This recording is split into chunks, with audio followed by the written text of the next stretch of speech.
Gimana rasanya jika suami kalian meninggal dan tetap menghantui? Saya peluk, istighfar, astagfirullahaladzim. Tante, Lisa mau pulang aja, pokoknya nggak kuat, takut di rumah tante serem. Dia gitu kan, aku peluk gini. Serem kenapa? Nggak ada apa-apa. Emang kamu ngeliat apa? Ngeliat si Om narik-narik. Ini Lisa sampai sakit gitu kan? Halusinasi aja. Si Om kan udah meninggal. Nah, pas jam 3 malam dia teriak, aduh sakit. Lebih keras lagi. Tahu-tahu dia udah ketarik dari tempat tidur, dari kasur kan kami tidur di lantai pakai kasur gitu kan. Itu udah ketarik tuh Bang, udah sampai jauh setengah pintu kamar itu ketariknya dia sampai gini. Diseret gitu? Diseret. Halo Sobat Buntu, Assalamualaikum. Balik lagi dengan saya, CEO Jalan Buntu. Saya mau tanya nih, kalian punya nggak masalah rumah tangga?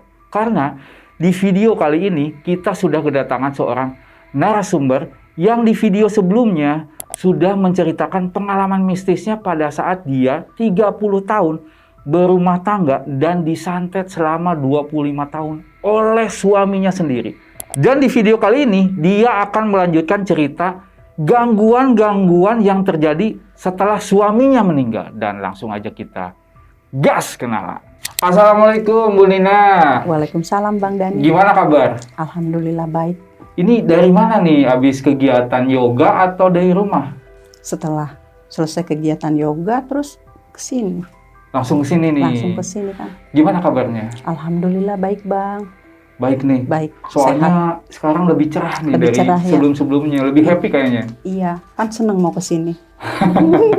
Alhamdulillah. Alhamdulillah. Ini saya mau ngucapin sebelumnya makasih udah datang ke Jalan Buntu. Nah, sama-sama. Kemarin tuh saya sempat baca tuh komentar-komentar di video Bu Nina pertama nih. Oke. Banyak yang tanya. Katanya itu ayam tuh kok tiba-tiba muncul. Emang dari mana sih? Kayaknya ayam goib deh Bang. Itu nggak tahu dari mana, tapi emang tiba-tiba ada aja. Mungkin menyelamatkan saya seperti itu. Jadi nendang sih atau nabrak si gelasnya itu ya? Si cangkir itu. Oke. Nah kalau yang kucing itu gimana tuh? Kucing memang saya punya peliharaan kucing di rumah. Oh emang punya? Punya. Suka kucing? Suka. Oh iya. Kucing kampung. Saya ada tebak-tebakan nih ya. Ayah, dijawab cepet ya. Iya. Kucing turun dari pohon apanya dulu? Kakinya dulu lah. Oh salah. Apa Bang? Naiknya dulu. Kalau tiba-tiba turun berarti kucingnya goib dong. Iya. Bener kan? Bener. Sorry ya Bang Dani. Kenapa? Nggak connect aku. Nggak connect. Oke Bu Nina, kita pesen minum dulu ya. Oke. Biar nanti ceritanya Fresh. connect nih. Siap. Mbak. Nih Bu Nina, Iya. seperti biasa kita ada menu sajen Jalan Buntu. Mau minum apa? Aku minum teh aja deh. Teh susuk janda. Iya. Saya kopi aja deh. Terima kasih. Terima kasih Telina. Bu Nina, saya tuh pengen tahu nih kelanjutannya. Iya. Setelah suami meninggal, gangguan apa nih yang paling serem dari suami yang Bu Nina rasakan? Gangguan yang paling serem tuh Bang, saya nggak bisa lupa ya, yang pada suatu malam dia datang terus saya dibawa pergi ke satu tempat yang saya sendiri nggak tahu di mana itu tempatnya gitu. Saya dibawa ke situ, terus gelap. Tapi di situ banyak orang gitu Bang, tapi pada diem aja gitu, pada berdiri, pada diam gitu ya. Terus kemudian saya dibawa masuk ke satu rumah, masuk ke satu ruangan gitu, ke kamar, kayak kamar tidur. Nah tapi saya lihat ruangan itu ya kayak rumah tinggal biasa Bang, ada dapur, terus ada rak piring yang dari besi yang model zaman dulu kayak gitu. Lalu saya dituntun dia, dibawa ke kamar tidur ya Bang ternyata, terus dibawa naik ke ranjang tuh mau tidur ceritanya. Romantis banget. Romantis. Dan terus kita berbaring tuh Bang sama-sama. Tapi nggak lama deh, cuma berapa menit. Terus dia langsung duduk gitu, menoleh ke jendela, kayak ada temannya yang manggil-manggil dia. Terus dia turun dari ranjang, terus pergi ninggalin saya di ranjang sendirian dong. Terus dia keluar. Lalu kemudian saya duduk tuh di tepi ranjang, kemana ya? Saya bilang gitu. Lalu kemudian saya nyusul dia Bang. Kan saya pengen tahu dong kemana dia gitu. Pas saya lihat gelap itu keluar, gelap, nggak ada siapa-siapa. Terus saya jalan aja, banyak orang ya bang, tapi pada diam aja semua. Diam aja gitu. Lama juga tuh bang, saya bilang saya tadi kamar saya yang mana ya? Kok dia menghilang begitu aja? Nah kemudian saya jalan, itu gelap bang Denny, nggak ada penerangan sama sekali. Tetapi jalanan yang saya lalui itu kayak jalanan setapak gitu ya bang. Nah itu di kiri kanan banyak orang pada berdiri, tapi dalam keadaan posisinya cuma diem aja gini, diem gitu. Udah sampai saya jalan sejauh apa, kemudian sampai di ujung bener tuh, saya ketemu sepasang remaja lah ya, laki-laki dan perempuan. Lalu kemudian saya bertanya sama anak itu, saya bilang, Dek, permisi, saya mau ke rumah tempat yang tadi saya dibawa sama suami saya. Di mana ya rumah suami saya? Saya kok nggak tahu lagi jalannya ya, ini gelap begini. Saya sambil lihat-lihat gitu bang, karena gelap gitu kan. Nah terus anak itu berdua langsung bilang begini, udah bu, ibu sebaiknya nggak usah cari suaminya lagi, mendingan pulang aja yuk, saya anterin. Lalu kemudian saya dituntun sama anak berdua itu. Itu anaknya laki-laki dan perempuan ya. Saya dituntun sampai pulang ke rumah. Terus di jembatan tuh, yang jembatan jalan mobil saya, dia bilang gini, udah sampai di sini aja ya bu, itu rumah ibu katanya. Udah mereka pergi. Terus nggak tahu secara goib juga kali ya. Terus saya ada di ruang tamu saya bang, di belakang pintu ruang tamu saya udah masuk di dalam rumah saya gitu loh. Saya diem. Pas saya lihat, tapi kok kaki saya banyak tanah merahnya gitu. Jeblok gitu ya, becek-becek tanah merah gitu. Saya diem aja. Dari mana ya saya gitu. Oke, tahan bu. Sampai merinding. Tapi lanjut lagi setelah minumnya datang ya. Oke, yes. Oke Sobat Buntu, buat kalian nih yang penasaran banget dengan kelanjutan cerita dari Bu Nina, pokoknya jangan kemana-mana, tetap di Jalan Buntu.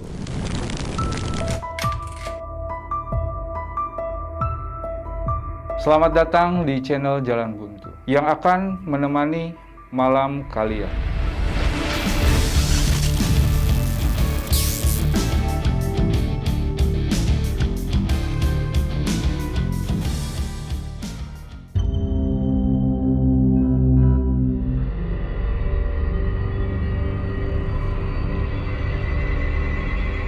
Mbak, nah ini dia Bu Nina pesanannya. Langsung dicobain ya. Iya, siap. Biar nanti ceritanya connect. Iya, sip. Makasih Mbak. Makasih ya Teh Lina.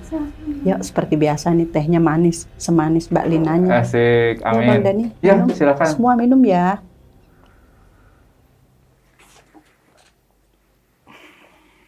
Makasih ya Bang jamuannya, alhamdulillah. Sama-sama. Oke Bu Nina, iya. Langsung aja ya. Penasaran banget nih, pengen tahu kelanjutannya. Tapi nih sebelumnya, saya pengen tahu nih. Sebelum suami meninggal, itu tuh ada kejadian apa aja? Ada Bang, di rumah sakit ya Bang ya. Jam 3 pagi ya. Nah, saya kan di ruang tunggu rumah sakit, terus kan dingin gitu ya. Saya keluar dari rumah sakit tuh di teras luarnya gitu. Kan ada bangku kayak gini-gini nih. Saya duduk sendirian. Terus saya lihat kiri kanan, serem juga, iseng.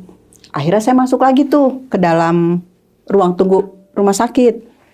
Udah sampai kemudian subuh, saya ke musola dulu tuh, sholat subuh. Rumah sakit di atas, musola di bawah. Selesai sholat, kemudian saya duduk lagi di bangku yang nunggu-nunggu di teras rumah sakit tuh, di samping itu, di ruang IGD tuh Bang. Kemudian udah jam 5-an kurang gitu, makin dingin. Kemudian saya pesen teh manis anget. Keluar dari area rumah sakit tuh kan ada warung-warung kopi gitu. Di depan ya? Di depan. Kemudian saya pesen teh manis anget sama nasi uduk. Pikiran saya buat sarapan lah ya. Udah. Kemudian saya masuk lagi, duduk lagi di ruang yang tadi itu Bang. Di ruang tunggu. Bukan ruang tunggu, yang di teras rumah sakit di luar itu, di pinggiran gitu. Saya sambil ngeteh, kan anget, saya peluk gitu. Tapi mata saya tuh udah bengkak-bengkak tuh karena nangis melulu gitu kan. Nangisin suami gitu kan ya. Capek juga gitu. Lalu pas saya lagi nyeruput tehnya pelan-pelan gitu. Terus tiba-tiba ada laki-laki lah sekitar umur 35, dia datang menghampiri saya. Yang entah dari mana datangnya, tapi saya nggak tahu. Tapi dia duduk di samping saya, bilang begini dulu sebelum duduk, "Teteh, punten ya, boleh nggak saya duduk di samping teteh?" "Oh ya silakan, ini kan bangkunya umum untuk siapa aja." Saya persilahkan. Terus saya geser sedikit dong gitu. Udah dia duduk. Terus dia ngomong begini, "Kayaknya teteh sedih berat ya." "Iya, sebenarnya teteh cantik loh, cuman sedih berat, matanya sampai bengkak-bengkak begitu." "Ya iyalah, orang saya nangis, suami saya lagi sakit." "Udah nggak usah ditangisin," kata dia gitu. "Nah, udah sekarat." Terus saya rada-rada tersinggung tuh. Dia bilang udah sekarat. "Tahu dari mana kamu kalau suami saya udah sekarat?" "Ya tahu lah, saya tahu semua tentang rumah tangga teteh dan tentang anak-anak teteh. Saya tahu semua," dia bilang. "Kamu tahu dari mana?" "Ya pokoknya saya tahu." Entah kenapa feeling saya tuh ini apa orang jahat gitu ya, kok dia tahu-tahu tentang keluarga saya. Tapi saya udah mulai sedikit connect gitu. Tapi dia tahu semua tuh Bang, tentang isi rumah tangga saya, suami saya, anak saya, pekerjaan saya hari-hari. Dia tahu semua di situ, aktivitas saya. Udah nggak berasa sampai jam 6, kemudian saya masih duduk. Sebentar saya masuk lagi, lihat kondisi suami saya waktu itu masih hidup ya. Terus masih biasa, ya udah saya keluar lagi ke situ. Saya minum lagi. Entah orang itu kemana lagi saya nggak tahu. Nah udah jam 6:30 lewat gitulah, jam 7:45 saya lihat jam. Itu hari Minggu pagi ya Bang Dani. Lalu saya masuk. Pas ketika saya mau masuk ke pintu rumah sakit itu, orang tadi yang anak muda laki-laki itu bilang begini, "Teh nggak usah ditangisin lah teh, sebentar lagi juga dia meninggal." Saya langsung berpaling gini, "Emangnya kamu Tuhan bisa memprediksikan hidup mati seseorang?" Saya dukunnya, jadi saya tahu. Oh, dia dukunnya? bilang, iya, dia bilang begitu. Saya terkejut itu Bang Dani. Astagfirullahaladzim. Umur seseorang itu haknya Tuhan, bukan kamu. Ya terserah mau percaya mau enggak, sebentar lagi juga dia meninggal. Terus dia pergi tuh Bang, saya dipanggil. Saya pikir mau ditaruh di ruang ICU, tapi saya dipanggil dari ruangan yang tempat suami saya di kamar itu, IGD itu. Terus keluarga dari pasien Bapak ini harap ke ruangan menemui dokter Caroline gitu. Kemudian saya ke situ. "Ya saya istrinya." "Ayo Bu, dilihat suaminya." Ketika saya lihat, dia udah saturasi nafas, denyut jantung sama denyut nadi. Kan ada yang 3 alat itu ya Bang. Itu yang 2 denyut jantung sama denyut nadinya udah rata, tinggal yang saturasi napasnya tuh tinggal 10%. Kata saya rendah amat. Di situ ada perawat 2 laki-laki. Dia panggil dokter, "Dok, ini pasiennya dok." Dokter bilang, "Coba dikasih alat apa tuh, pacu jantung." Digitu-gituin. Terus Bu, suaminya udah meninggal Bu. Seketika saya kayak terkesima gitu Bang, kayak separuh nyawa saya kayak hilang gitu. Saya bengong gitu ya, meninggal, antara percaya enggak gitu. Terus kemudian langsung ditutup sama kain yang dia itu, suami saya udah meninggal ya. Udah, terus kemudian baru saya tersadar, baru saya menghubungi anak saya tuh, Teh Leti. Saya bilang, "Ayahmu udah meninggal Nak." Kaget kan. Kemudian saya teleponin teman-teman di kantornya, bosnya gitu kan, memberitahu ya, karena mereka kan juga intens selalu menanyain kondisi keadaan almarhum saat itu. Saya udah hubungi semuanya. Lantas saya hubungi tetangga saya untuk ngurus pemakamannya. Dia bilang gini, "Iya Tante, siap." Akhirnya udah mereka semua siap-siap. Jenazah dimasukin ke keranda. Terus, "Bu, ini kita bawa ke ruang pemulasan. Ke ruang pemulasan jenazah." Itu kan jenazah yang sudah meninggal di situ kan nggak boleh didiamkan di ruangan itu. Jadi khusus ada ya. "Ibu ikut naik ambulan sama ini almarhum." "Iya." Akhirnya dibawalah kami ke sana, ke ruang pemulasan itu. Artinya itu Bang, kayak rumah tapi satu ruangan tapi bentuknya rumah. Lalu di dalamnya itu tersedia peti-peti mati gitu loh.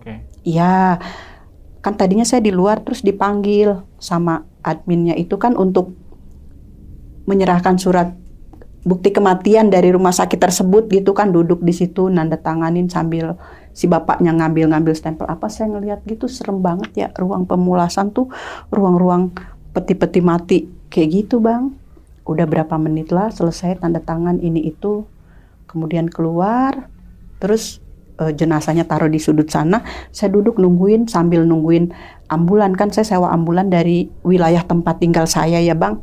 Kurang lebih sejam lah karena macet perjalanan, sampai masukin tuh keranda dari mobil ambulan bawa ke dalam, kemudian saya mendampingi jenazah pulang.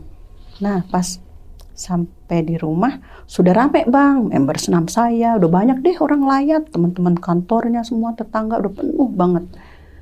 Dah terus kemudian langsung saya masuk ke rumah. Biasa ya Bang, nangis-menangis, tetangga, teman, pokok pada turut ucap bela sungkawa gitu. Lalu almarhum kan dimandikan. Ini rumah, ini kan garasi mobil ya Bang. Nah dimandikannya itu di garasi mobil situ. Dikasih alat pembatas gitu kan, penutup lah biar orang gak bisa lihat ya. Sudah dimandikan apa, lalu saya bilang ke anak saya, nak, Mami mau ikut mandiin untuk terakhir kali begitu. Ketika saya keluar dari rumah, ini kan garasi, terus kata bosnya bilang begini, Bu silakan bantuin mandiin almarhum untuk terakhir kali. Nah ketika saya baru mau melangkah kayak gitu, sama bapak tukang pemandi mayatnya itu dilarang. Ibu maaf ya, ibu nggak usah ngikut mandiin, bukan muhrimnya. Oh, tadinya saya sama Teh Leti mau mandiin, saya pikir kan istri dan anak, tapi nggak diperbolehkan. Akhirnya saya balik lagi dong ke rumah. Situ kan banyak orang pada duduk. Akhirnya saya nunggu di situ sama ibu-ibu yang lain lah, pada menghibur saya biar jangan nangis terus. Udah selesai dimandikan, lantas jenazah dibawa ke sanggar senam. Jadi kan ini posisi rumah, ini sanggar senam kan satu rumah juga ya di situ. Okay. Berdempetan sama rumah saya, dibawa. Kan luas ya Bang, 100 meter sanggar senam saya. Jadi setelah dimandikan, dikafani kan maksudnya juga disolati jenazah di situ. Nah, sudah beberapa menit kemudian saya pikir sudah dikafani untuk terakhir kali, saya kepengen dong ngelihat ya. Pas saya masuk gitu, sudah dijadiin poci, udah dibungkus kafan gitu ya. Yeah. Nah, baru ketika saya ingin menyentuh kakinya, cuma mau nyentuh doang, dilarang tuh.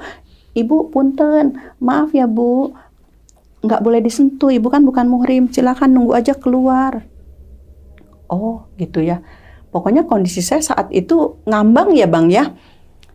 Ya sudah, akhirnya karena nggak diperbolehkan gitu, akhirnya kan saya pulang lagi tuh ke rumah, kan cuma melangkah gitu, nunggu di situ bersama teman-teman yang lain, ibu-ibu yang lain pada duduk gitu.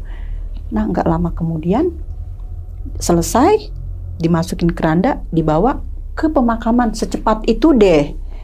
Lalu kemudian ke pemakaman orang udah pada nganterin lah, pokoknya segitu banyak orang sampai habis di rumah ke pemakaman semua.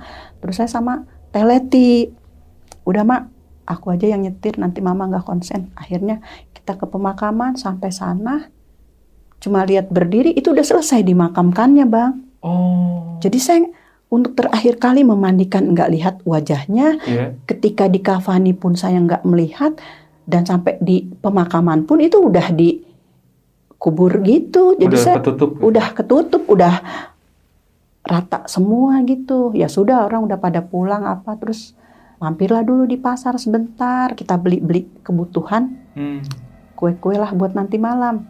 Ya sudah, kami belanja dulu di situ. Setelah itu pulang sampai rumah, semua udah diatur-atur ya buat habis Isya lah, jam 7:30 gitu, baru tahlilan Nah itu malam pertama ya Bang ya. Kemudian ada tahlilan dah selesai tahlilan jam 9 malam. Kan bentang karpet habis tahlilan gitu kan, pasang karpet di lantai. Saya ngebenahin piring-piring lah, gelas semuanya. Si Teh Leti juga udah ngebantuin, udah selesai, dia di kamar main laptop. Lalu tinggal ada beberapa piring bekas kue-kue gitu, saya angkat, terus saya jalan. Baru saya jalan dari ruang tamu, di ruang tamu maaf, ada piano ya, di situ ada piano. Nah, di atas piano saya itu kan ada foto, Bang. Nih di atas piano gini nih ada fotonya Teh Leti waktu wisuda ya. Ini foto dia sendiri, yang ini juga foto dia sendiri. Baru yang di tengah nih ada satu foto kami bertiga, Teh Leti, saya dan almarhum. Nah, karena tadi setelah yang sebelum tahlilan itu kan saya pikir gini, dia udah meninggal, saya serem nih ngelihatnya. Jadi saya balik gini, Bang, fotonya. Saya gituin. Tidur. Kalau yang dua ini tetap aja posisinya orang foto Teh Leti. Jadi yang itu saya tengkurepin gitu tuh posisinya, udah kan. Nah, kembali yang tadi ya, Bang, saya mau bawa piring begitu, baru mau sampai tengah-tengah pintu dapur. Nah, terus kenceng banget tuh. Saya terkejut. Si Teh Leti bilang, "Mami, itu apaan?" Nggak tahu. Kan saya selesaikan dulu taruh piring saya di dapur, di tek saya taruh, baru saya melihat. Pas saya lihat foto yang kami bertiga itu, Bang, dia terlempar di ruang tengah itu, tapi posisinya tetap tengkurap seperti yang saya taruh begini nih. Itu jatuh di sana itu gitu, padahal jauh loh itu, Bang Dani, kok nggak masuk akal bisa terlempar sejauh itu. Jadi ke lantai. Mestinya kan kalau mau dia jatuh mungkin jatuh ke bawah piano sini ya, yang deket tuh gitu. Ini mah bukan jatuh, jadi terlempar jauh kayak mau ngenain saya tapi nggak kena, dia ke lantai situ. Saya bilang, "Nak, itu lihat." "Enggak takut. Aku juga takut, sini Mam ke kamar." Terus saya akhirnya juga ke kamar tuh, Bang, tutup pintu. Kami nggak berani keluar sampai subuh. Nah, barulah setelah subuh, sholat subuh, saya juga belum angkat tuh. Wudhu dulu, udah setelah sholat subuh saya masih mau kena. Terus baru saya angkat foto. Saya belum buka mukena nih, biarin. Terus saya ambil jilbab segi 4 saya yang sudah tidak terpakai. Saya bungkus tuh foto, saya bilang, "Udah ya, kamu saya simpan, saya rapiin, gak saya pajang lagi." Terus saya simpan aja di lemari, saya tumpuk begitu, Bang Dani.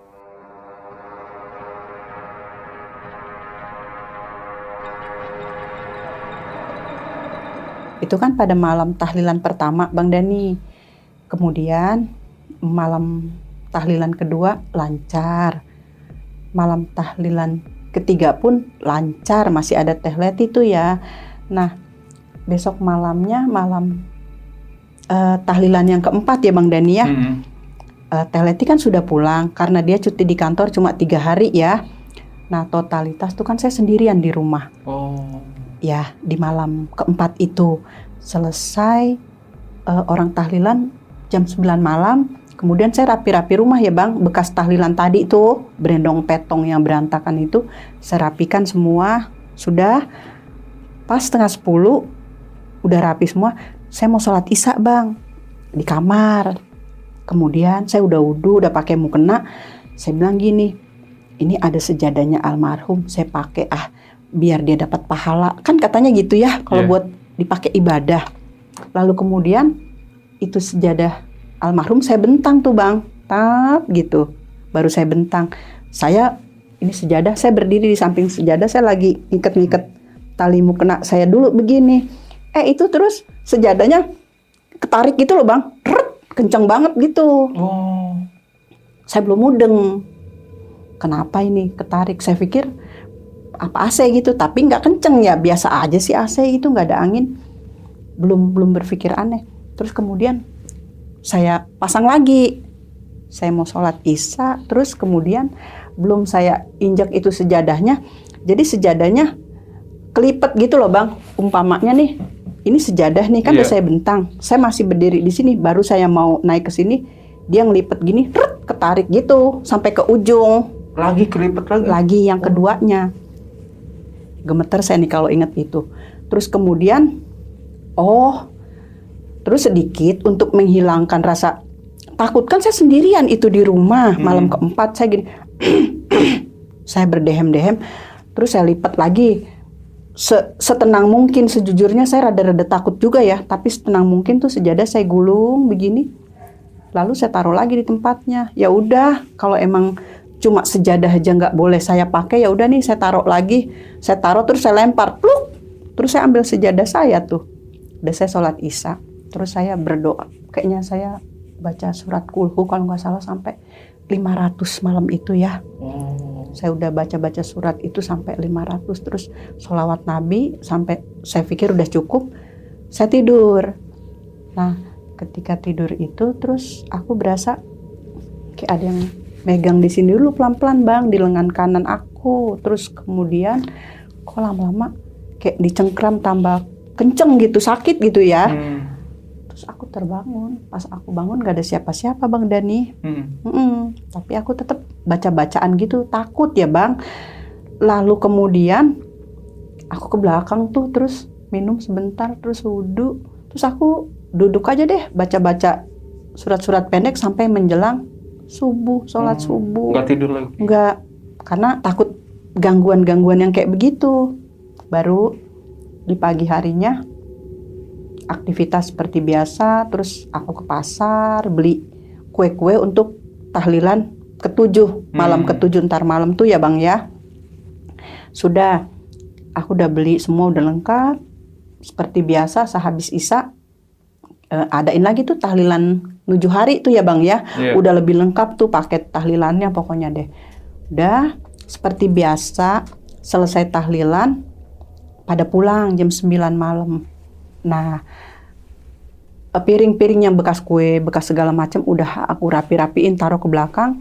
Kemudian kan tinggal gelas-gelas yang bekas teh, bekas kopi, kan orang pada ngeteh, pada ngopi, bikin sendiri gitu ya. Nah baru tuh di nampan aku susun gelas, kalau nggak salah ada 7 ya, apa 5 gitu lah, yang bekas orang pada ngopi gitu. Aku bawa ke belakang Bang, di wastafel gitu, pas taruh di pinggirannya sini nih. Itu kan tempat cuci piringnya, di sini pinggirannya begini ya, aku taruh tuh si nampan itu. Baru aku melangkah mau beranjak ke depan gitu, terus ini gini, buak, jatuh gitu Bang, kayak model yang foto. Oh, ke lantai? Ke lantai, pecah semua gelasnya. Serem juga. Serem, bekas kopi, bekas tehnya bertaburan lah di lantai gitu. Lalu aku nggak berani Bang, mau ke situ lagi, aku pikir paling setannya masih ada tuh di situ gitu kan. Terus aku langsung ke kamar tuh Bang Dani, nenangin diri dulu ya. Udah, belum sholat Isya malam itu.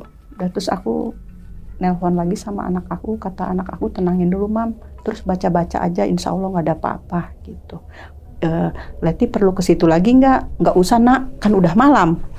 Ya sudah, aku berani. Terus aku setel kaset murotal tuh di HP Bang, sambil aku ikut baca-baca sampai aku begini, Bismillahirrahmanirrahim, la yadurru ma'asmihi syai'un fil ardi wala fis sama'i wa huwa samiul alim. Aku baca-baca itu terus, udah sampai ke depan kamar mandi, aku doa kamar mandi, terus masuk, aku wudhu, terus aku sholat Isya.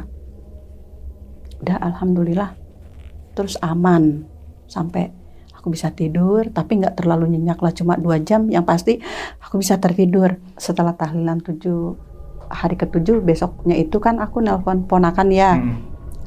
Terus datang tuh ponakan aku Lisa sama Iwan jam 5:30 sore.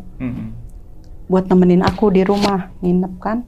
Terus dia tidur si Iwan itu tidur di ruang tamu. Si Lisa tidur di ruang tengah pakai kasur yang sebadan itu loh, lipat gitu. Kasur lipat. Iya, akunya di kamar. Mereka bilang pada panas gitu, padahal pakai AC ya Bang ya. Terus akhirnya kami tertidur juga tuh. Nah pas jam 10 malam si Lisa teriak-teriak kenceng bener Bang, kayak suara orang gaduh berantem. Saya pikir ada tetangga yang kenapa-napa. Pas saya keluar ternyata si Lisa lagi ketakutan gitu, udah terduduk dia. Dibilang ininya sakit, takut. Terus saya cuma bilang, tadi kamu nggak berdoa dulu ya mau tidur? Berdoa tante gitu kan. Terus saya peluk dia, udah nggak ada apa-apa, yuk kita baca doa lagi gitu kan. Udah berdoa tuh, baca 3 qul itu bersama-sama. Tertidur lagi. Nah kemudian nggak lama lagi tuh ya, jam 11 malam itu lebih dahsyat lagi teriakannya Bang Dani, kenceng lagi. Lisa lagi. Terkejut lagi saya, keluar lagi. Itu dia udah lebih parah tuh, sampai nangis, udah keluar air mata, udah pucat sekali ya. Tante, Lisa mau pulang aja tante, nggak berani, takut di rumah tante gitu. Ada apa? Nggak ada apa-apa, mau pulang tante, ininya sakit. Dia sambil megang-megang ininya sakit terus. Terus saya bilang, udah nggak ada apa-apa, tenang yuk, kita pindah ke kamar aja. Saya bawa masuk ke kamar. Nah terus si Iwan saya bangunin. Terus dia bangun, tapi dia sambil gini-gini. Dia kebluk emang kalau tidur sambil gini-gini. Wan, pindah ke kamar yuk, pintunya kok tetap kok terbuka gitu. Akhirnya kami bertiga tidur di kamar. Ini Lisa, ini saya. Iwan pakai kasur yang tadi Lisa di luar. Di situ.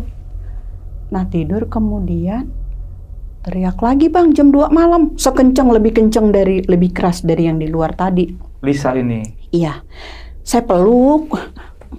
Istighfar, astagfirullahaladzim. Tante, Lisa mau pulang aja, pokoknya nggak kuat, takut di rumah tante, serem. Dia gitu kan, aku peluk gini. Serem kenapa? Nggak ada apa-apa. Emang kamu ngeliat apa? Ngeliat si Om narik-narik. Ini Lisa sampai sakit gitu kan. Halusinasi aja. Si Om kan udah meninggal. Saya bilang begitu Bang Dani.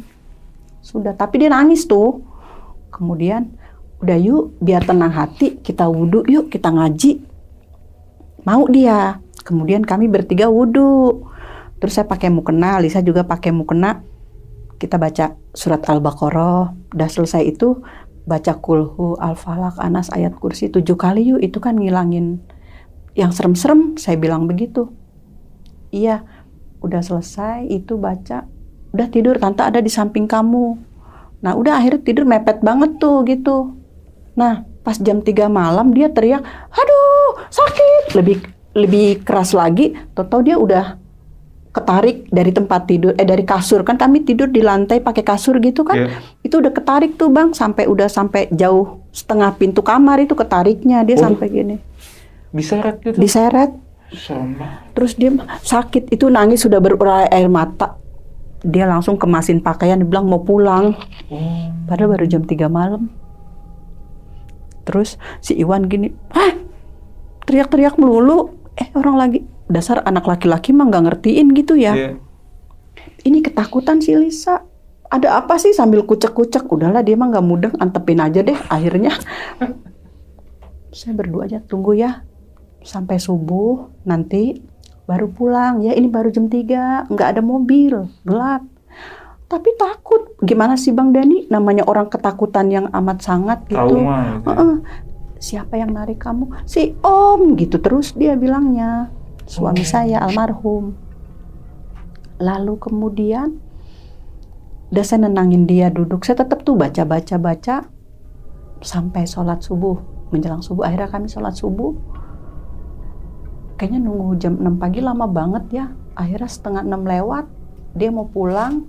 Saya bawa tuh di belakang rumah saya ada Pak Ustadz yang suka ngedoain gitu loh ya, begitu. Tetangga berarti? Tetangga. Saya bawa ke situ. Saya bilang begini, Pak Ustadz saya minta tolong, ini keponakan saya. Emang kenapa tante? Tahu dia teriak-teriak dari semalam. Terus saya ceritain tuh semuanya dari jam 10, jam 11 sampai jam 3 semuanya. Terus dipegang ini, aduh sakit, yang bekas cengkraman itu, aduh sakit, jangan dipegang itu Pak. Terus dia nangis, saya takut di rumah tante, serem, bilangnya gitu. Terus coba deh dilihat ininya, disingkap ininya. Jadi ini kayak ada bekas cengkraman 5 jari, lebam gitu Bang. Ada bekasnya? Ada bekasnya. Waduh. Terus dikasih air suruh minum sama diusapin ininya. Udah sementara nggak usah ke rumah si tante dulu ya. Tuh. Terus ya sudah. Saya bilang ke rumah dulu yuk.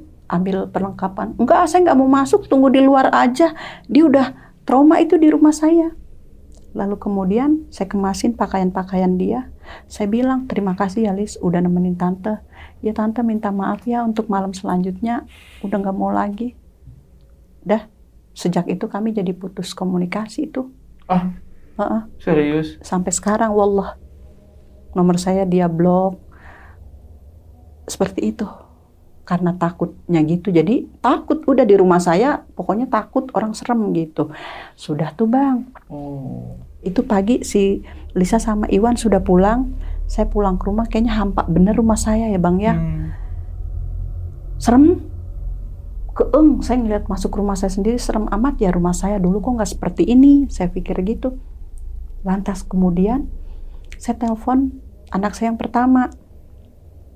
Dia bilang gini, Bun gimana kalau rumahnya diruqyah aja? Nanti saya punya teman, suaminya ustadz, suka meruqyah rumah gitu. Ya sudah, nggak apa-apa, bawa aja deh. Suruh dia datang gitu. Datang Bang Dani berempat malamnya. Oh, malamnya. Jam 8 malam di ngaji terus ngaji. Saya juga ikut nemenin. Nggak tidur saya, ngikut ngaji juga sampai subuh. Bayar, terus dia pulang. Dia bilang gini, Bun, panggilnya Ibun, besok saya datang lagi. Iya nggak apa-apa, sampai bersih ya rumah saya. Saya bilang begitu. Dan dia pulang, saya aktivitas seperti biasa. Besok malam dia datang lagi jam 9 datang. Jam 9 kemudian meruqyah rumah. Kan saya juga ikut di situ, ikut mendampingi. Nah, tapi saya terkena efek juga tuh Bang, kayak orang kalau terkena ruqyah kayak gangguan kayak gitu. Teriak-teriak saya. Mereka rada panik karena mereka nggak biasa menangani meruqyah orang, nggak pernah, cuma meruqyah rumah gitu kan. Lalu mereka menelpon gurunya yang memang ahli meruqyah, memang khusus peruqyah gitu. Jadi si kiai ini meruqyah saya lewat HP, didengerin di telinga, pakai air dibacain gitu. Terus kemudian sembuh saya. Setelah saya sembuh, saya suruh minum air sama cuci muka. Lanjut, yang 4 ustadz itu meruqyah, Ustadz Anwar dan teman-temannya meruqyah lagi sampai subuh pulang. Nah, subuh itu pas dia pulang, dia bilang begini, Bun, kalau besok mungkin guru saya panggil ya. Saya takut terjadi sesuatu lagi sama Ibun. Saya nggak bisa menangani untuk hal ini, nggak bisa dipaksakan karena saya belum pernah meruqyah orang, saya khususnya rumah. Ya oke, nggak apa-apa, saya bilang. Nah baru itu kan malam ketiga lagi dia datang lagi ya Bang Denny. Berarti 5 orang nih? 6. Oh jadinya 6. Yang hari pertama 4 orang, hari kedua 4 orang, nah hari ketiganya 6 orang. 6 orang. Yang sama si gurunya? Yang datang 4 orang dulu ini. Baru si gurunya datang sekitaran jam 11 malam. Telat. Oke, 2 orang lagi berarti. Iya, karena lebih jauh dari si 4 ustadz ini.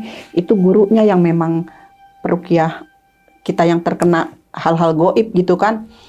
Lalu kemudian sampai di rumah, Ibu permisi, Ibu bisa nggak wudhu? Oh saya sudah sholat isya, saya masih punya wudhu, kata saya gitu ya. Sudah, jadi saya juga ikut ngedamping itu. Punten ya Bu, di luar sini, dibilang. Iya, terus di garasi pojok rumah saya itu, di garasi depan, kan kotak gini, di pojok situ, dia suruh anak buahnya tuh coba di sebelah situ kayaknya energi negatifnya kenceng bener ke situ, kayak nyedot gitu.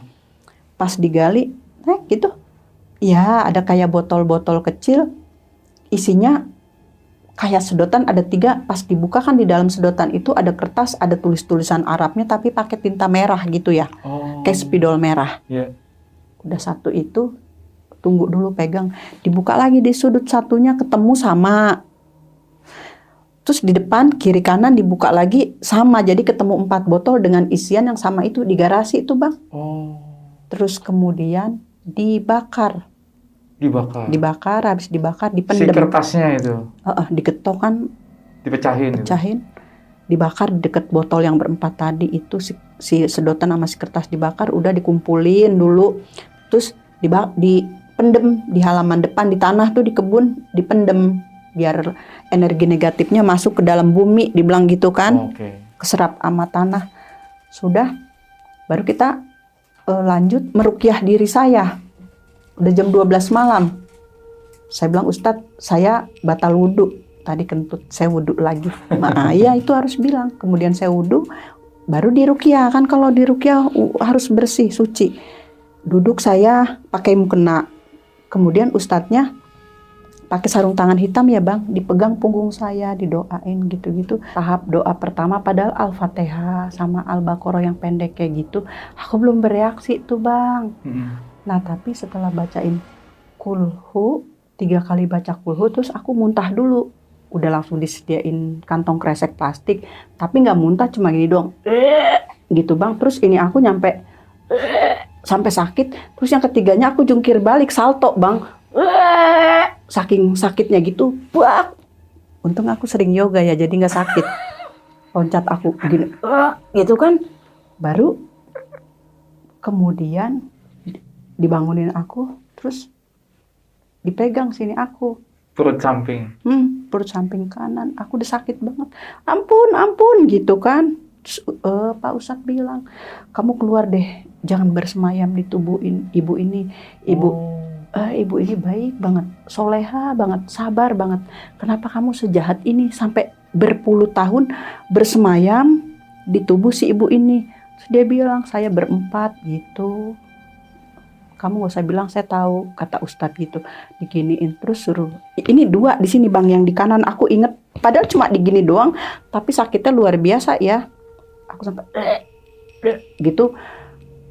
Baru ditanya tuh, ini untuk apa kamu seperti ini? Untuk menutup sukma si ibu, istrinya bapak ini, biar dia linglung, biar gila. Itu tujuannya. Sadis banget. Iya. Di badan saya itu kan ada 4 yang ditaruh ya Bang ya. Yang tadi pertama itu nutup sukma ya, ngambil sukma saya. Terus yang kedua nutup aura.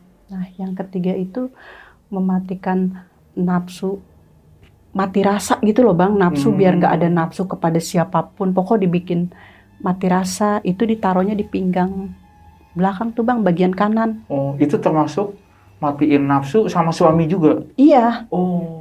Jadi biar orang tuh ngelihat saya benci aja, nggak ada sedikit pun suka. Kan dulu namanya saya pelatih gitu kan, banyak ketemu orang-orang pada suka gini-gini. Nah jadi dia bikin seperti itu. Jadi pokoknya intinya biar orang menjauh. Seperti itu kata si Pak Ustadz bilang, jahat amat ya, udah nggak nafkahin lahir batin. Terus sampai dibikin seperti ini, istrinya dibelenggu, istilahnya dibelenggu. Iya. Terlalu jahat katanya gitu. Astagfirullahaladzim, semoga kamu bertobat. Bu, yang sabar ya. Pak Ustadz ngomong gitu, aku tuh sambil keluar air mata tuh ya. Baru terakhir kali ada di kiri, diginiin doang loh. Bang Dani sakitnya minta ampun, terus aku sampai muntah gitu. Nah itu yang lebih sadis lagi. Ini ngapain kamu di sini? Supaya mati, tapi dia susah bener nggak mati-mati. Rajin ibadahnya katanya gitu. Benci saya sama dia, kalau setiap mau diganggu dia puasa terus, jadi susah masuknya.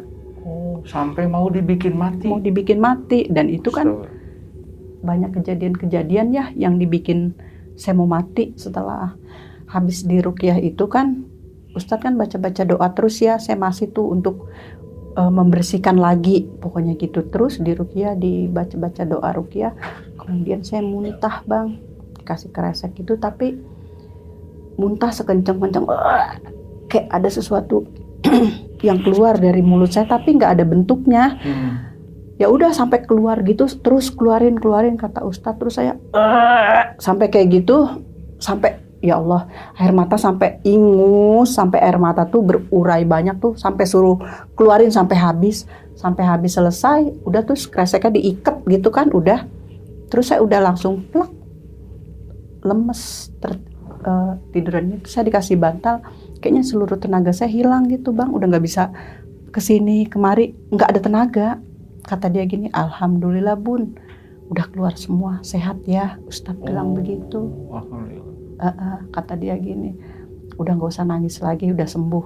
Terus dikasih tisu, saya ngelap-ngelap gitu. Udah ritual itu selesai.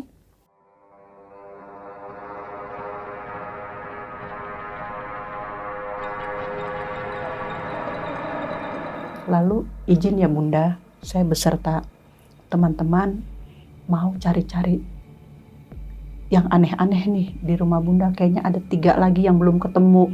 Di garasi kan sudah ketemu 4. Kalau belum ketemu saya belum pulang dulu. Kata saya oke Ustadz. Lalu kemudian cari-cari, terus tertujunya di pintu kusen kamar tidur saya.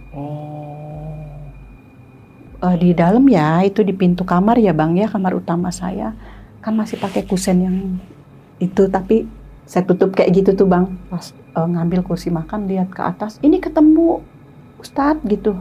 Udah pegang aja dulu, udah ketemu, ayo kita keluar. Rame-rame tuh kita ngelihat sama Ustadz dibacain apa gitu, terus pecah gitu, terus baunya busuk gitu, kayak nanah isinya.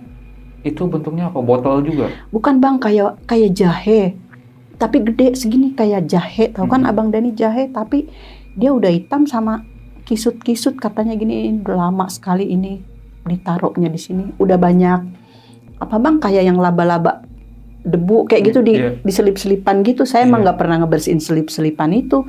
Pas dipencet pakai batu gini, keluar kayak nanah bau.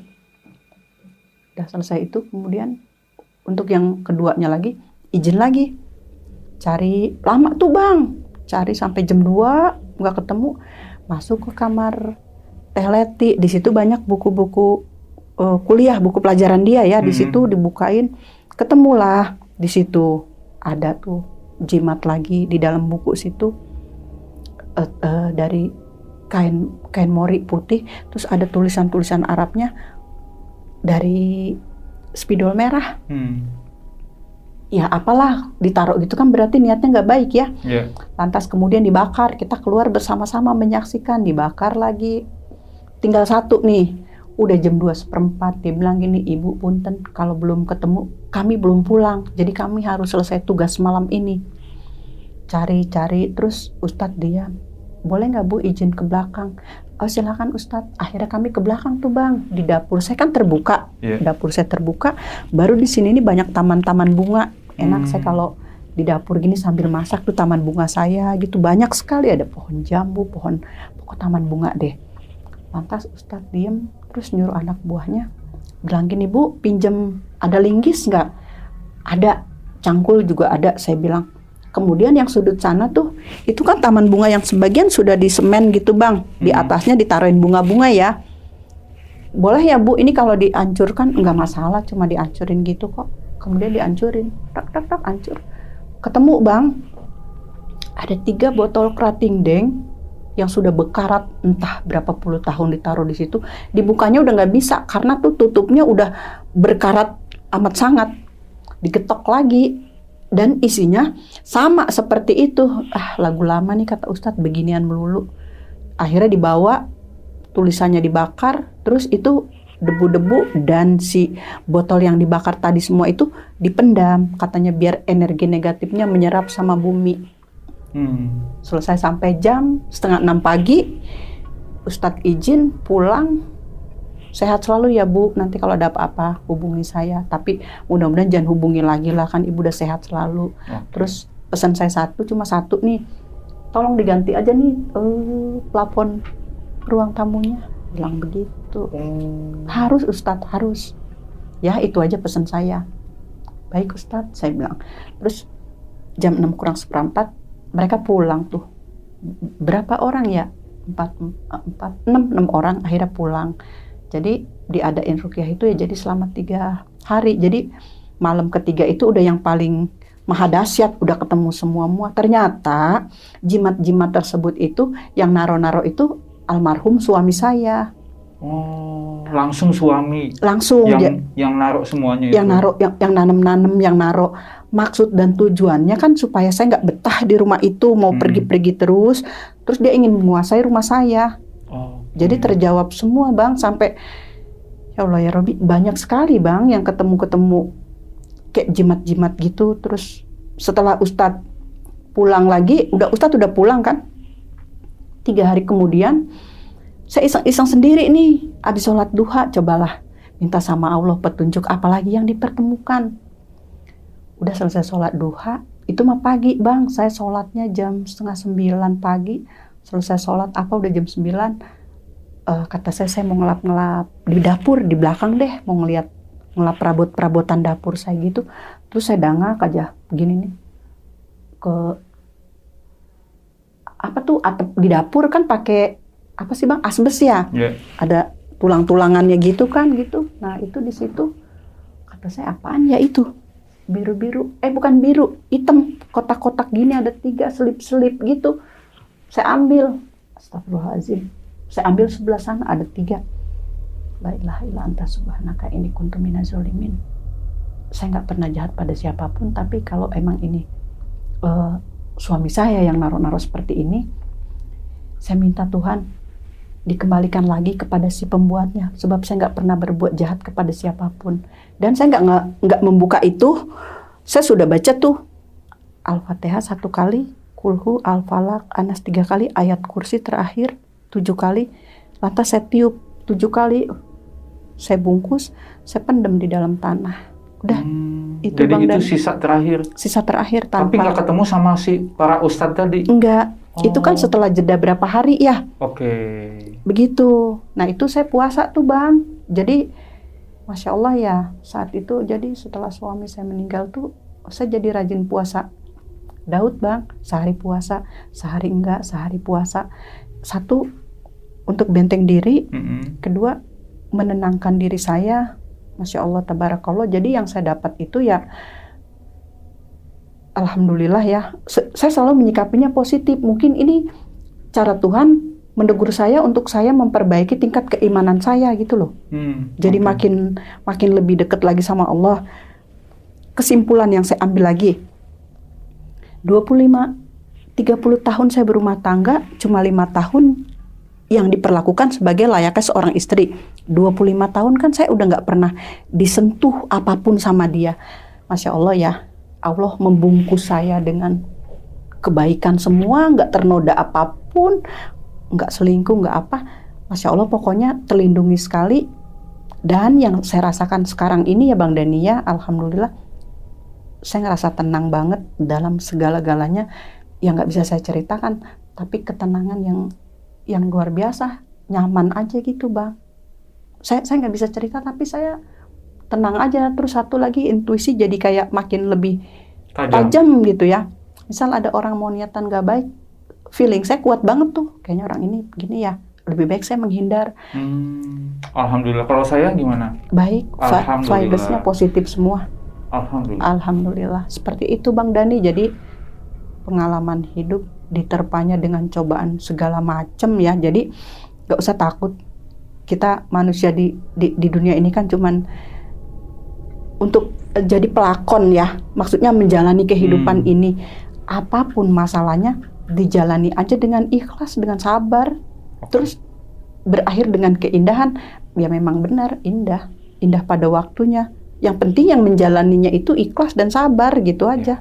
Alhamdulillah. Ya. Bu Nina, iya. Setelah nih diruqyah sama para ustadz tadi, masih ada nggak gangguan dari suami almarhum? Masih Bang. Gimana tuh? Iya tuh nyata banget ya. Saya habis sholat subuh, saya lagi zikir. Saya kan kalau habis sholat nggak langsung bangun Bang, zikiran lama gitu dah. Masih di jam 5-an kurang saya lihat. Kenapa saya bisa lihat jam? Saya sholat di sini tuh kan jam dinding besar di situ, jadi kan suka gitu kan kelihatan gitu.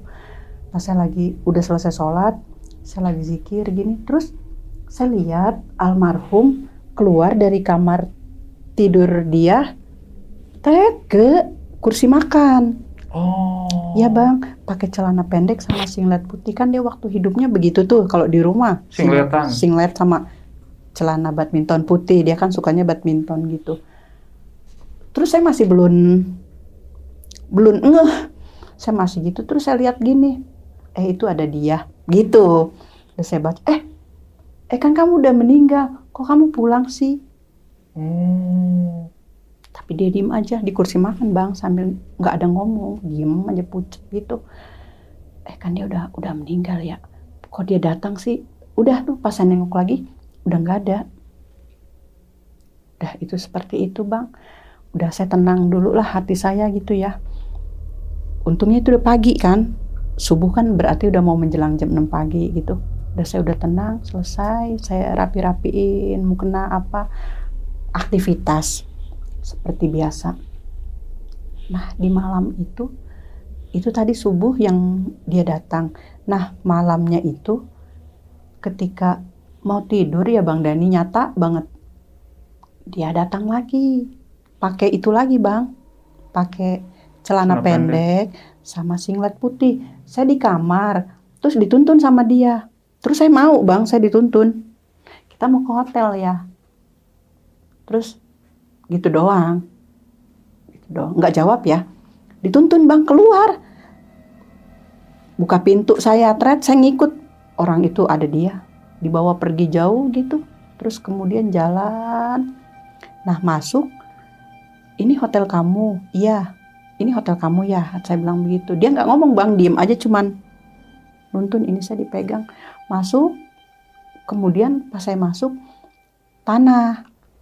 Pas tanah, kok gini amat ya. Terus ada rak piring gitu bang, di situ rak piring yang dari besi zaman dulu itu loh. Kayak gitu. Udah selesai ke situ, terus langsung masuk ke kamar. Nah di kamar itu ada tempat tidur, tapi tempat tidur yang model jadul bang, yang dari besi yang pakai kelambu itu loh. Oke. Catnya warna biru. Cuma itu di kamar ada tempat tidur, terus spraynya putih, kelambunya putih. Tempat tidur besinya warna biru. Ini tempat tidur, di seberang situ ada jendela tuh bang, kayak ada jendela lah. Jendela, saya ingat banget. Kemudian kami berbaring, kan tadi dituntun, terus naik ke tempat tidur. Tiduran, tangan, bukan dia loh yang megang, saya yang berpegangan begini. Iya, kayaknya saya yang kebucinan ya. Saya pegang begitu. Terus nggak lama, dia langsung bangun duduk. Terlepas ini tangan saya. Lantas dia turun tuh dari tempat tidur. Keluar. Saya tunggu, saya pikir dia mau ngapain dulu ya. Iya. Kok nggak balik lagi nih orang gitu. Terus kemudian saya duduk di tempat tidur, saya ngeliat itu kok kayak ada temennya. Akhirnya saya keluar, saya nyusul dia. Ketika saya keluar itu bang, gelap.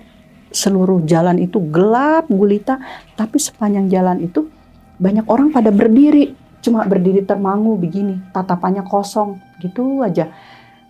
Dan yang jalanan saya jalanin laluin itu jalanan semen bang, yang untuk setapak orang jalan gitu. Iya. Sepanjang jalan itu. Terus ada kakek-kakek tuh. Saya cuma tanya gini, Pak punten, saya mau nanya bapak ngeliat suami saya enggak? Dia nggak jawab, diem. Akhirnya saya jalan lagi. Saya cuma mikir gini, di sini banyak orang ya, tapi kok nggak pada ngomong sih? Pada diem semua, nggak ada satupun yang ngomong bang. Diem aja. Jalan lagi saya. Nah ketemu lagi tuh ibu-ibu. Saya nanya gini, Bu, punten, saya tadi dibawa sama suami saya ke hotel sini. Saya pengen balik lagi ke hotel saya, tapi saya nggak tahu hotel suami saya yang mana ya. Sambil saya nengok-nengok gini, itu udah nggak ada hotel, tapi yang saya lihat banyak pohon-pohon tinggi, orang itu banyak pada berdiri, tapi cuma diem. Nyata banget itu, saya sampai sekarang masih terlihat ya bang. Itu kan udah orang kedua, akhirnya saya jalan lagi sampai ke ujung, baru saya ketemu anak muda. Ketemu anak muda dua, sekitaran umur 25-27, perempuan sama laki-laki. Baru saya tanya di situ, Neng, punten, ibu tadi diajak sama suami ke hotel sini. Terus suami saya udah keluar duluan, saya mau ke hotel lagi. Tapi saya nggak tahu hotel suami saya yang mana ya, gitu. Kok ini gelap ya, yang mana tadi hotel suami saya? Jadi gelap gulita bang, tapi banyak orang pada berdiri gitu loh. Tapi berdirinya gini aja, diam aja gitu. Baru anak itu noleh.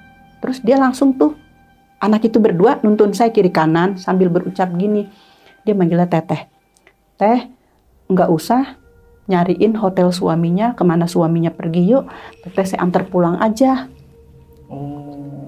Lalu saya dituntun bang di kegelapan malam itu. Dibawa pulang saya. Sampai di jembatan yang untuk naik jalan mobil saya.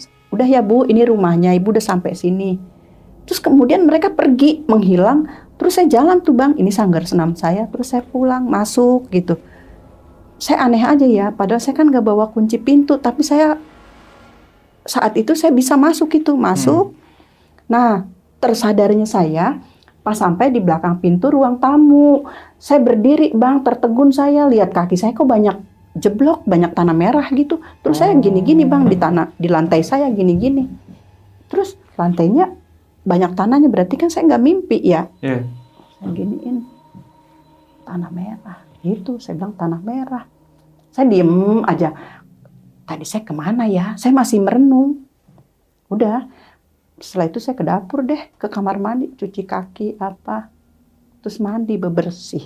Setelah itu nih Bang Dani, saya menghubungi teman saya yang suaminya sudah meninggal juga. Saya telepon dia, saya bilang gini, kamu kapan ada waktu, saya pengen main ke rumah kamu, boleh nggak? Ada yang ingin saya bicarakan. Oh iya Teh Nina, silakan datang aja. Lantas kemudian saya main ke rumah dia. Dengan saya main kan saya jadi bisa ngobrol lebih luas ya bang, ketimbang lewat telepon. Akhirnya saya ngobrol, saya bilang begini, kan kamu juga dulu suamimu meninggal ya? Iya. Terus kamu pernah nggak ngalami hal-hal yang aneh atau diteror? Nggak pernah sih. Emang Teh Nina kenapa? Dia balik bertanya. Lalu kemudian aku ceritakan semua bang, kronologi aku, bahwasannya aku diganggu terus-menerus lah ya, kurang lebih hampir 3 bulan diteror seperti itu. Aku bilang aku kayaknya jadi takut depresi mental, diganggu terus-menerus di rumah. Lalu dia bertanya gini, dulu Teh ketika waktu suaminya meninggal, ngomong gini nggak di samping jenazah suaminya? Ketika dia baru meninggal kan misalnya ditutupin kain gitu, atau yang pas dikafani, ngomong begini, ya mulai hari ini kita sudah bercerai, sudah bukan suami istri lagi karena kita sudah beda alam. Kamu di alam kamu, saya di alam saya. Jadi tenang-tenang aja di alam masing-masing, jangan saling mengganggu. Enggak, saya nggak tahu kan karena nggak ada yang memberitahu. Harusnya Teteh seperti itu, dia bilang gitu. Jangan lupa itu beli jantung pisang. Ini adat istiadat di kampung dia ya bang. Di mana itu? Di daerah Sukabumi. Oke. Pakai adat istiadat seperti itu. Saya pikir nggak ada salahnya lah. Saya pengen damai hidup saya gitu, nggak mau diteror. Lalu kemudian saya ke pasar bang. Hari itu juga setelah dapat masukan dari teman saya itu, saya ke pasar, saya beli jantung pisang. Kemudian si jantung pisang itu dibelah 2. Kan lambangnya kayak hati ya. Jantung dibelah 2 sampai putus tapi dibelahnya. Setelah si jantung pisang dibelah 2 terputus, taruh di samping batu nisan kiri kanan begini loh. Jadi Bu Nina ke makam. Ke makam. Sesuai dengan arahan teman Bu Nina. Oke. Ditemani sama pengurus makam biar jadi saksi dia. Sebelum saya melakukan seperti yang itu ini jantung pisang, saya bicarakan dulu nih sama si bapak yang suka ngurus-ngurus nyapu tolong temani saya ya Pak, saya rada-rada takut juga itu. Akhirnya ditemani sama si bapak sebagai saksi kan. Itu ke situ siang? Siang bang, jam 1 abis sholat zuhur. Cuman saya doang sendirian. Hari Jumat itu. Habis sholat Jumat orang-orang terus kan si bapak itu ada, lantas duduk situ. Saya bilang begini, Assalamualaikum ya, hari ini saya datang.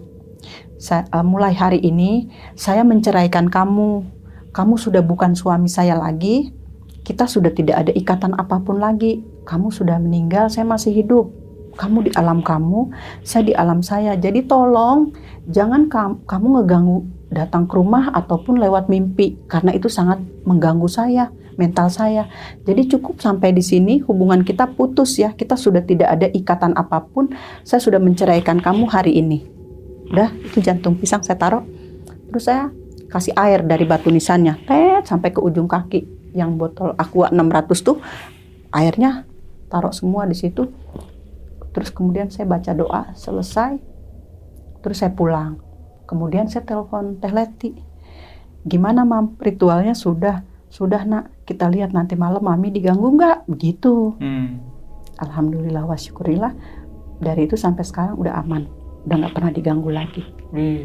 Alhamdulillah. Jadi saya baru tahu ya, mungkin sebagian orang nggak ada yang tahu ya, seperti saya juga nggak tahu. Jadi kalau di antara pasangannya ada yang sudah meninggal, istri atau suami, itu harus tuh diucapkan seperti itu, bahwasanya kita sudah bercerai, sudah beda alam. Nah, jadi tuh Bang, setelah kejadian itu, saya jadi banyak bertemu teman. Saya tanyakan, pernah ya iyalah pakai kayak gitu, emang kamu nggak gitu Nin? Nggak tahu. Pantas saja dikejar-kejar terus, karena dia merasa masih istri. Jadi rata-rata di situ kalau orang pasangan meninggal tuh harus begitu Bang, diucap. Oh gitu. Saya baru tahu juga nih. Iya, ilmu tuh Bang, ilmu juga. Jadi mulai hari ini saya ceraikan kamu. Kita sudah tidak ada ikatan hubungan sebagai suami istri lagi karena memang sudah berbeda alam. Sudah selesai, alhamdulillah. Sekarang aman. Lebih bahagia. Bahagia, nyaman, tenang hati, udah nggak ada teror-teroran lagi. Alhamdulillah. Silakan diminum dulu. Iya, saya habisin ya minumnya. Oke. Makasih ya Bang Dani ya. Sama-sama. Sekalian mau tanya sedikit nih Bu Nina.